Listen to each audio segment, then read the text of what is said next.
Thank you for clicking today's video. We're going to be talking about the TWAB because this week at Bungie, on the day of September 10th, 2020, they released the spicy details about Beyond Light, and I'm joined with my current podcast co-host, Zeph and Blade.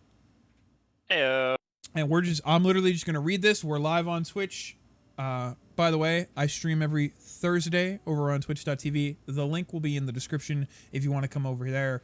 Chat about Destiny, World of Warcraft. We had a huge debate about the Xbox Series X and the PS5.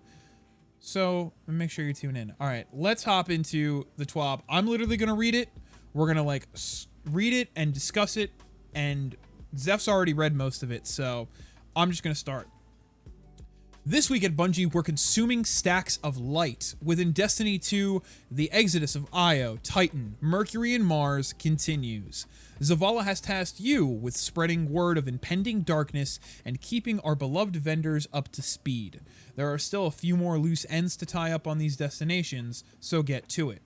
Along your quest, you'll find some final chances to earn unique loot and fill out your collections before access to various strikes is impeded by the darkness. Okay, so they're definitely working the Destiny content vault into the narrative. Like, there's a reason that they're gonna, because we obviously know they're gonna retool. From what Astacross said, if you know, he's to be believed, which I kind of trust him amongst a lot of Destiny content creators, they're retooling the destinations to bring them back. Yep. So I assume at some point they will be back in the game permanently. I don't necessarily believe that they're just going to keep cycling things in and out, because I think that would take a lot of the fun out of it. And narratively, that kind of writes a lot of problems. Yeah. So I think what they'll do is they'll probably rework the planets so that they are more compatible with their systems and engine, and be able to shelve them back in, and then, like, say we might lose Earth. But then once they rework Earth will be back. I think that's probably what's going to happen. There was something else I was going to say, and I can't remember it. Oh, well. We're going to... Oh, there's also new lore. There's spicy new lore Bungie released that involves Zavala. Because I saw the art. I haven't read it yet. So we're going to keep going. While the Traveler may have chosen you, it's almost time to go beyond the light. Don't forget where you came from, though, as we're celebrating Destiny's almost 7th birthday this week.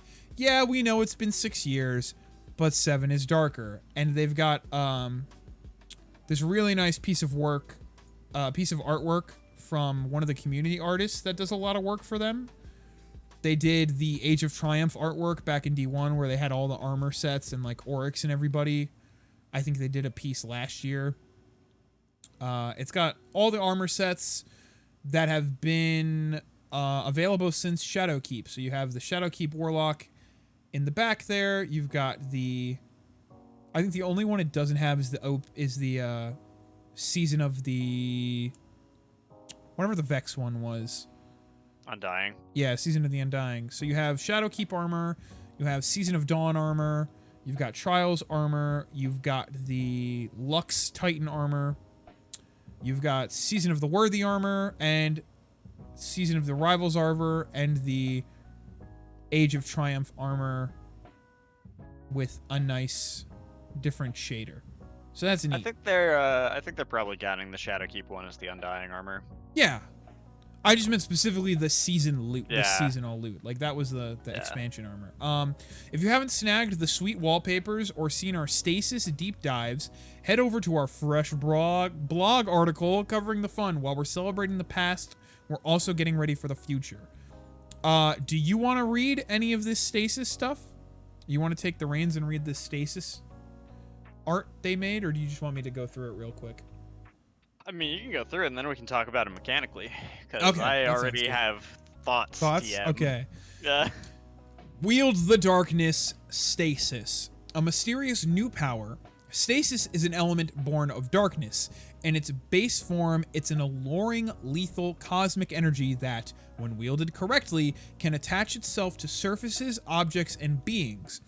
Due to its freezing nature, this process manifests itself in the formation of cold crystalline structures that leave a patterned stasis footprint behind. So right there, that cosmic energy, that's what Aerith got. Or Eris, I'm sorry. That's what happened at the end of Shadowkeep. You can't, spoilers, she put her hand on the ship and that's what happened. When she went in there, year, man. Yeah, when she went in there and touched the no-no square, she got stasis. So everyone's theories in the Beyond Light trailer when she had that like wall in front of her hand, yes, that was stasis. You cannot tell me otherwise. Power takes a new form, stasis crystals. Stasis in its solid form is a violent and unstable block of crystal. Forms when focused, stasis energy connects with matter in the environment. Freezes nearby enemies when it takes shape, rendering them immobile. Highly unstable, shatters on impact, creating a stasis explosion of sharp, jagged crystals if left unchecked. Crystals dissolve over time. Stasis field. Unfocused stasis energy that forms a sphere of influence teeming with dark elemental power, slowing enemies that enter the field. Wow, I sound like Christopher Walken right now. I can't see the punctuation marks. Stasis energy. Click the zoom, man. I did. I got to zoom more. Stasis energy attaches to the being, eventually encasing them in stasis crystals, rendering them immobile. So now we have 3 different types. We have slow, which greatly reduces enemy movement speed, weapon handling and accuracy, and the ability energy regeneration. The Hunter's Dodge. That's what it is. We know for a fact the Hunters can literally just dodge roll and slow you down. Yep. Freeze and immobilize foes in solid stasis crystals. The effect wears off slowly over time, but if affected players are willing to take some damage in the process, they can break out early by shattering the crystals around them. And so I'm assuming that's the Warlock. And Shatter. Obliterate those who seek to destroy you. With enough direct damage, frozen enemies and stasis crystals will shatter, creating a devastating stasis shrapnel explosion, damaging those nearby. Okay. So I have a question, because I actually think I'm wrong about what I just said. Are these the 3 different trees? So I think these are the 3 different facets of stasis, and I think that, like, each class is going to have a focus. Like, I think you were right that Hunter is focused on the slow, and Warlock's focused on the freeze, and Titan's focused on the shatter.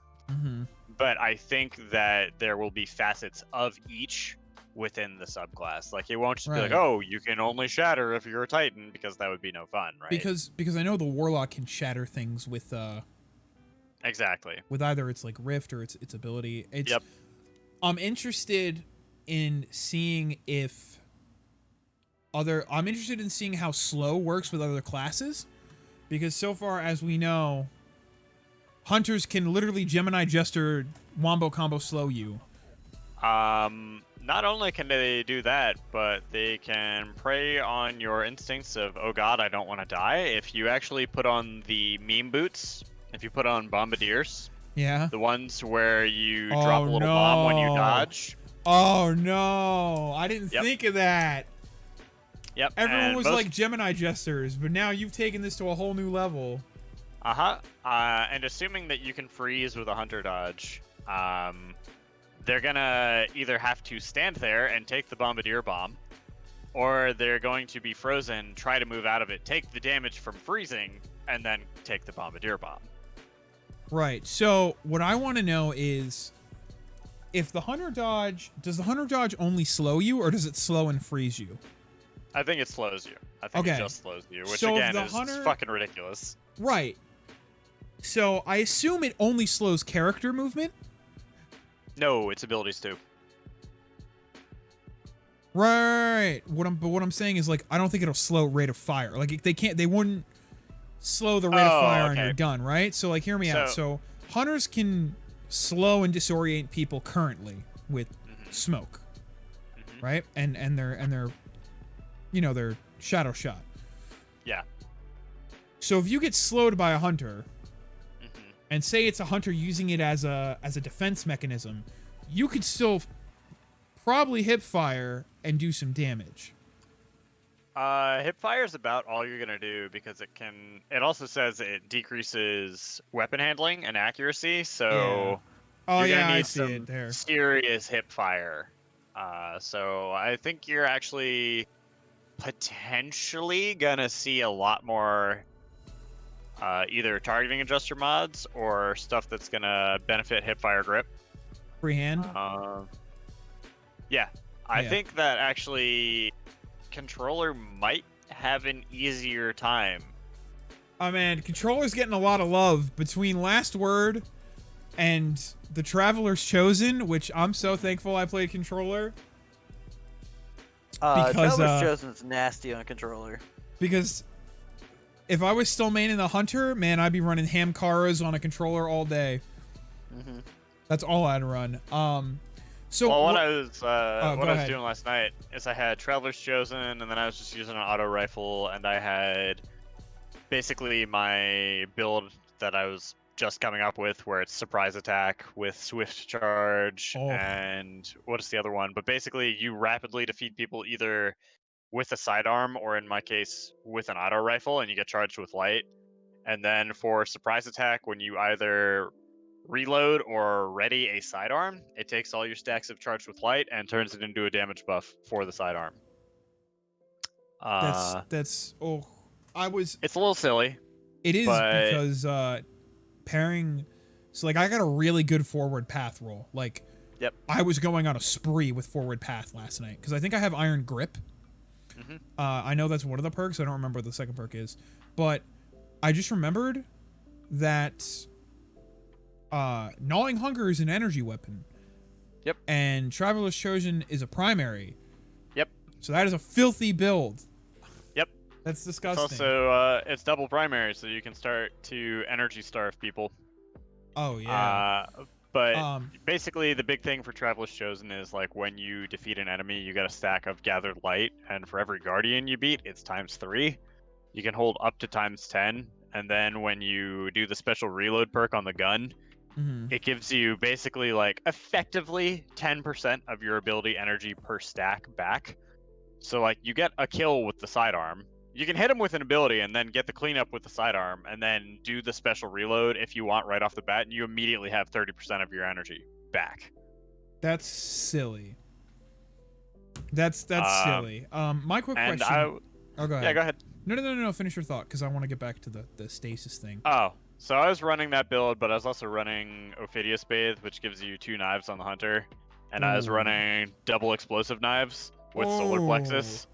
So I'd throw the knife, and it would do about 150, and then I only need to 2, maybe 1 tap somebody with the sidearm, and get the charge back. And the thing with Ophidius Bathe is, when you recover 1 charge of the knife, you get both of them back. Ooh. So I just throw both knives, get the cleanup with the sidearm, have both my knives back, and it What's was the, a little silly.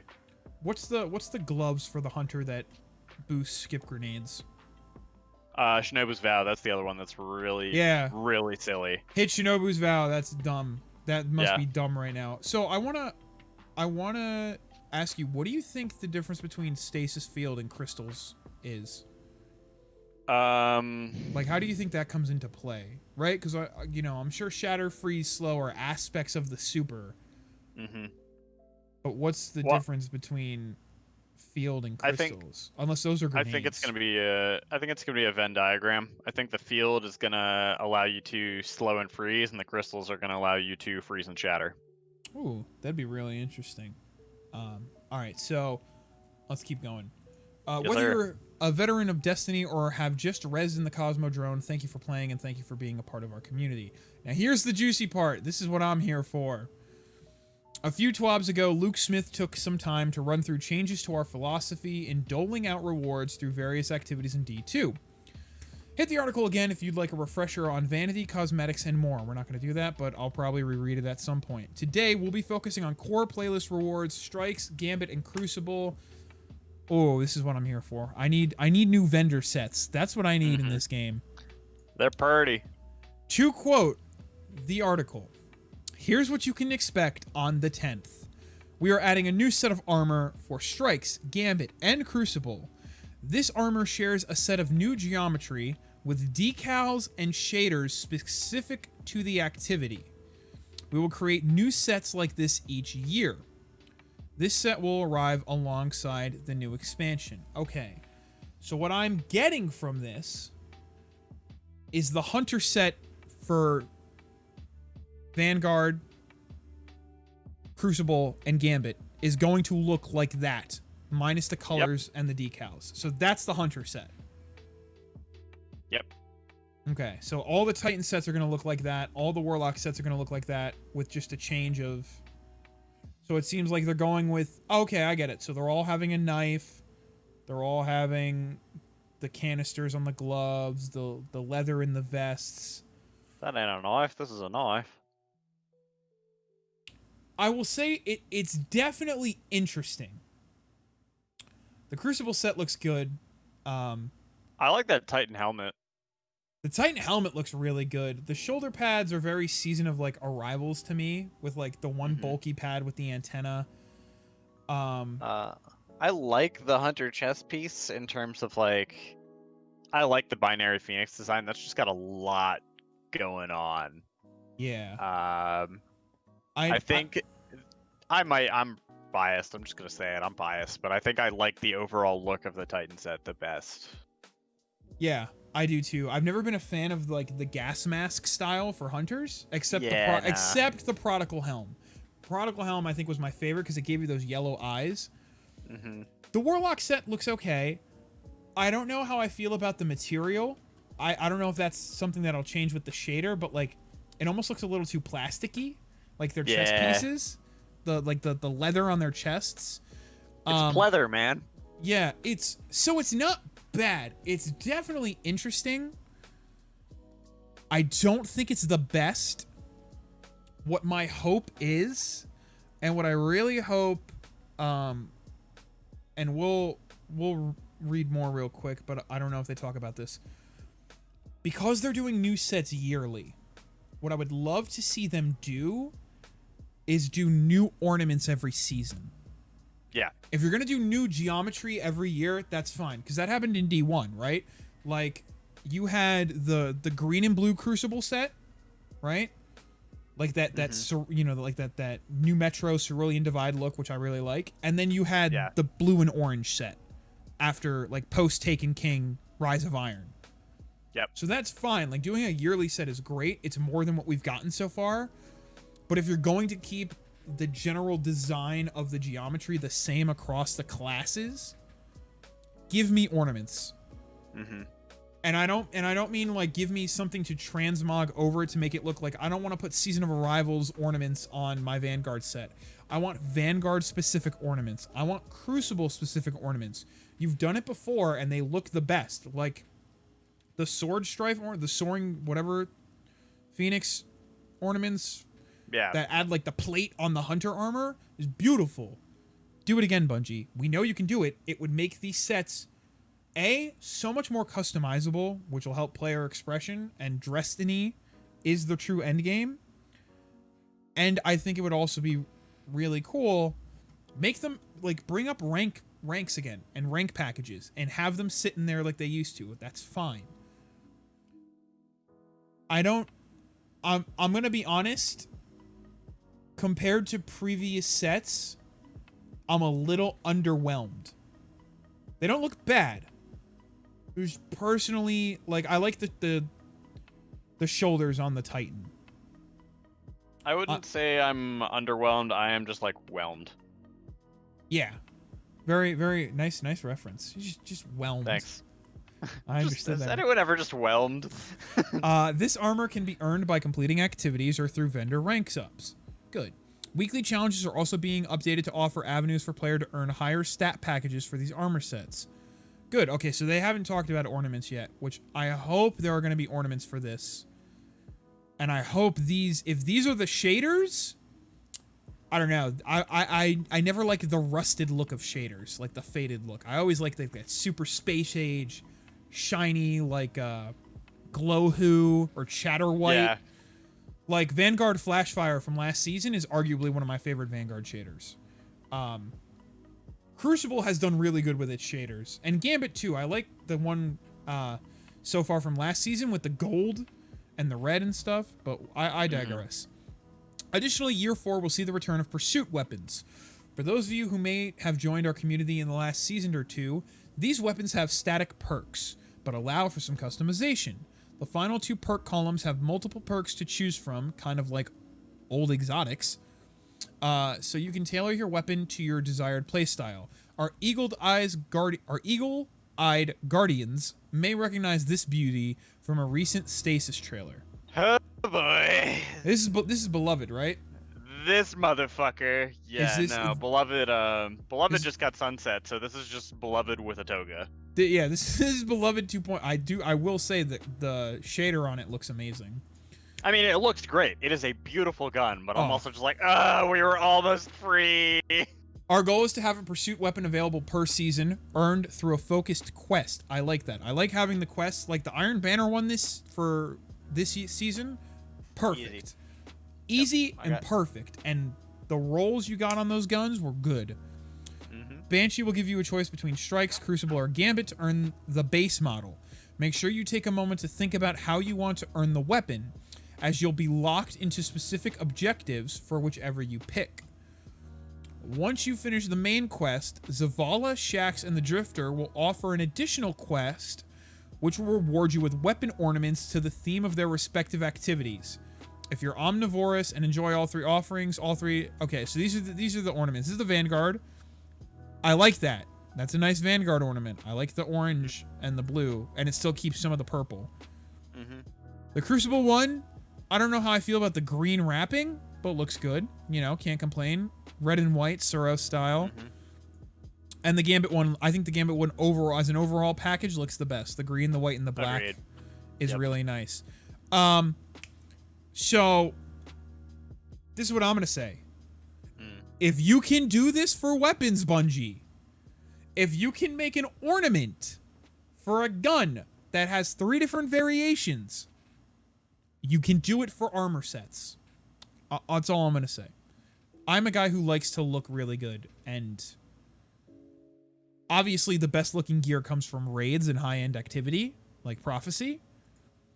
But for someone who plays Core's activity, I also want really good looking sets. So let's jump down. So now that we caught your eye with fancy armor and a new sniper, let's take a quick look at how things are changing in core activities as you launch into your new adventures on November 10th. Strike, Gambit, and Crucible playlists are being streamlined. In Season 12, the director will be updated to reduce the number of playlists. Featured modes would be Control, Elimination, Rumble, Survival. With Freelance, weekly rotators would be Clash, Mayhem, and Showdown. Good. Mayhem is a fan favorite. Please don't ever take that away, Bungie. You'd kill your PvP player base if you just got rid of that. Private matches, Iron Banner and Iron Banner Freelance. This will be a smaller node when the playlist is available. Okay, I like this because I played Iron Banner last night, and because Bungie wants to do controlled base matchmaking, I went up against a 6-stack and got mercied in like 2 minutes. And they weren't even running as a team. How do you feel about Iron Banner Freelance? I'm gonna make a killing. You're gonna make a killing? Stomping? Yeah, I mean, I love loading into the lobbies now and going up against a 6-stack and sending them all home in a box.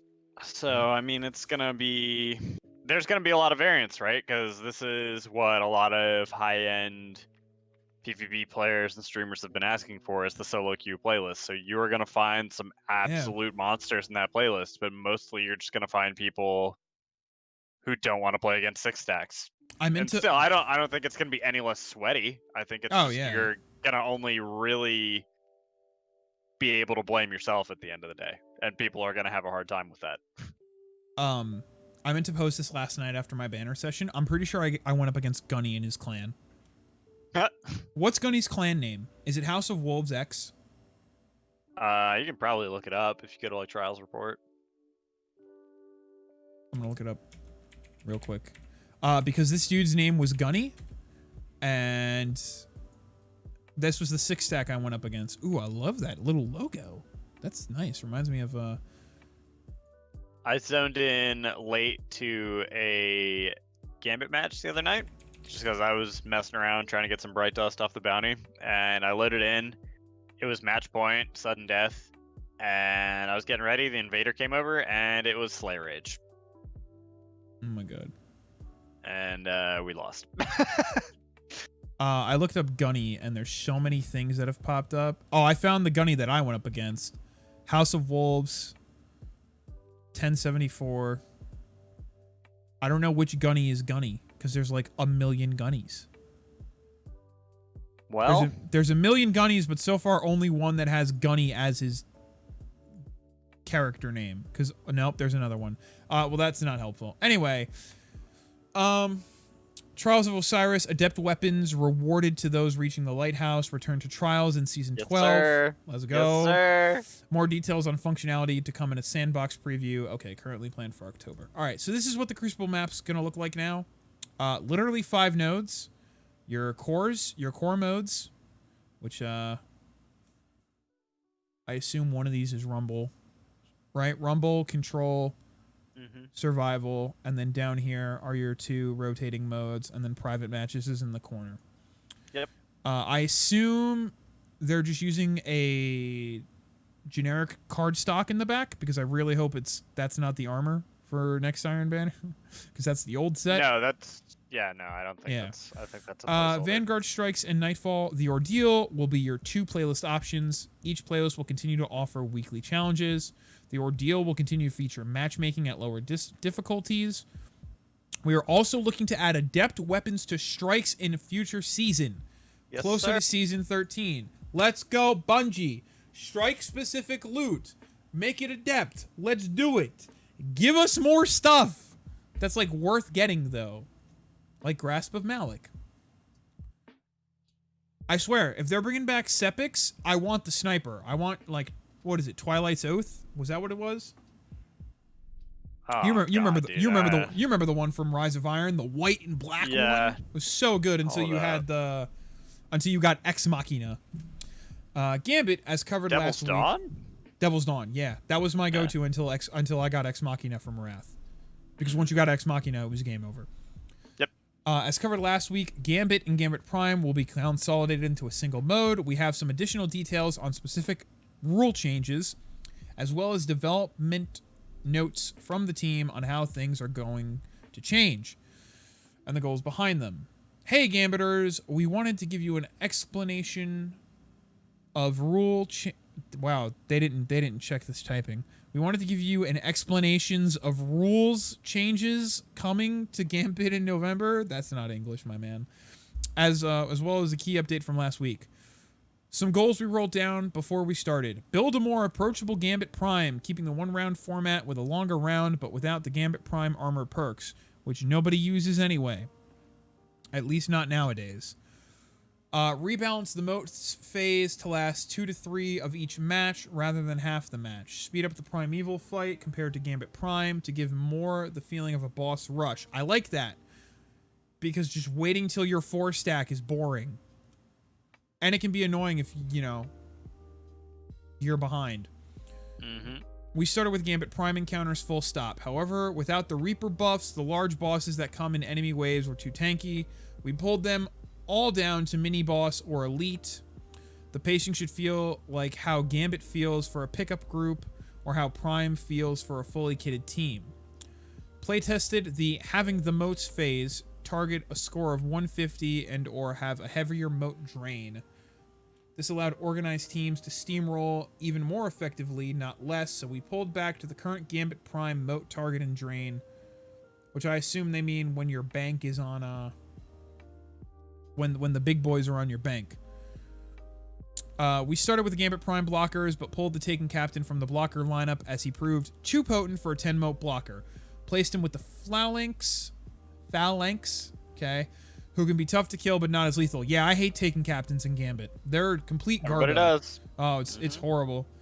Since we don't have the armor perks, we also remove the 20 moat giant blocker. Jeez. We kept the invasions during moat phases at 3, just like Prime, but pulled back the minimum time between evasions from 10 seconds to 20 seconds. It never feels good to get invaded back to back. It doesn't.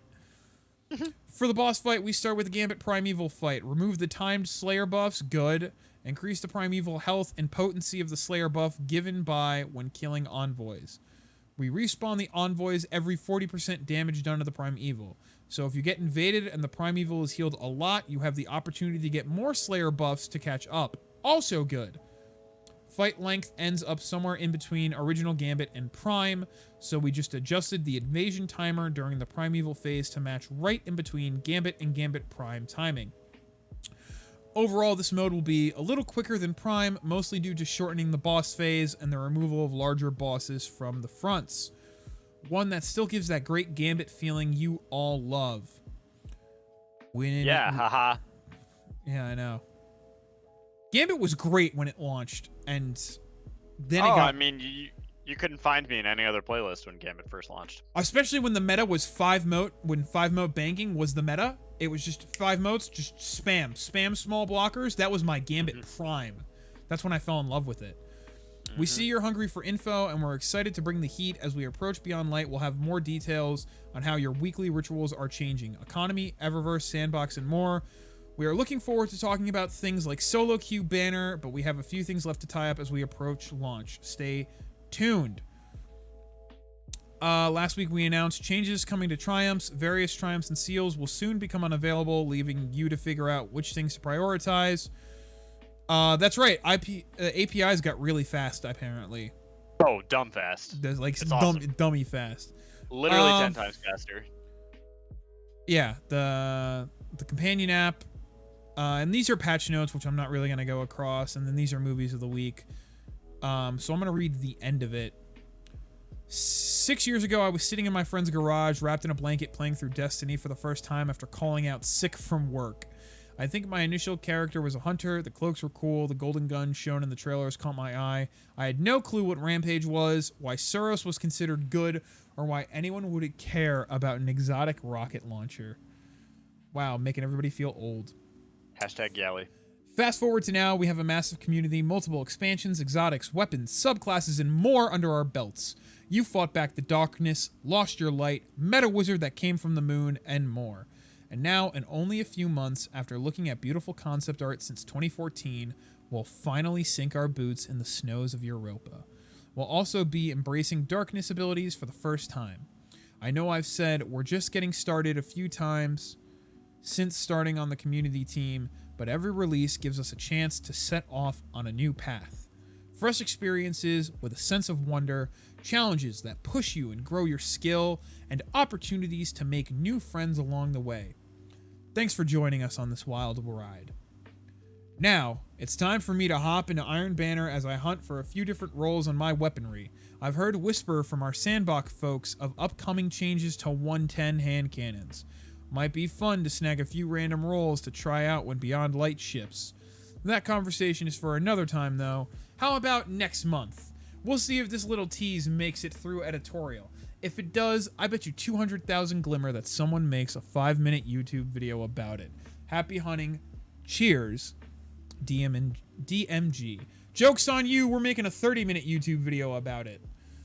I think Fallout's actually making an 8-minute video on it already. He said Good. something about that in a tweet. It was probably a meme, but like, yeah, no. Astacross is going to have his video. It's You gonna can't be... just change 110s and expect nothing to happen. 110s is what? Service revolvers? Or criminal's No, dagger? 110 is Duke, Criminal's Dagger. Oh, those dude, are I the- got some spicy criminal's daggers in the vault. Yeah, that's basically that role. They may be sunset, but they'll be really good. Okay, so what do you think about the TWAB? Spicy, I love it. My crops are watered. My face is moisturized. We're ready, Bungie. Oh, It's- that was fire. It's really I'm still kind of bummed that like this is gonna take 2 more months to get to. Well, the good news is that Festival of the Lost starts at the beginning of October. Yeah, So- and that literally runs until right before the expansion, which is good. Yeah. So we have a So, whole I mean- month of getting those spicy new ships and stuff. This is kind of right now, I'm going to say if you are somebody who's new to Destiny, there's a lot to do right now if you're still new to it. If you're somebody who's been playing for a while, now's a good time to play some catch up and do stuff on your checklist. But otherwise, if you're all caught up, if you're good, if you're square and happy, now's a great time before Festival comes out to play a different game and de-stress and like not burn out. Yeah. But No, otherwise, there is a lot to do before November. Don't be caught sitting on your hands. There's a lot. Like I am Mhm. focusing on weapon quests that my hunter has, specifically exotics that are going away. Pinnacle quests I'm not really like. I want the weapons because they're going to be sunset, but I want them more because of like the collection aspect and like the RP aspect of like working towards this. So I'm not rushing them because they're not destination tied. But things like Malfeasance, I still need Thorn. You still need Thorn? Yeah, I don't have Thorn. Okay, Legend of let's do that. Atrius. Okay. Things like that. Those are things I'm working on. But if you guys liked the video, make sure you hit the like button, hit the subscribe button, and click the notification bell for more content like this. And let me know what you thought about the TWAB down in the comments. Are you excited for Beyond Light? Are you worried about Beyond Light? Do you just not care? Let me know. And until next time, I'll see you guys later. Bye.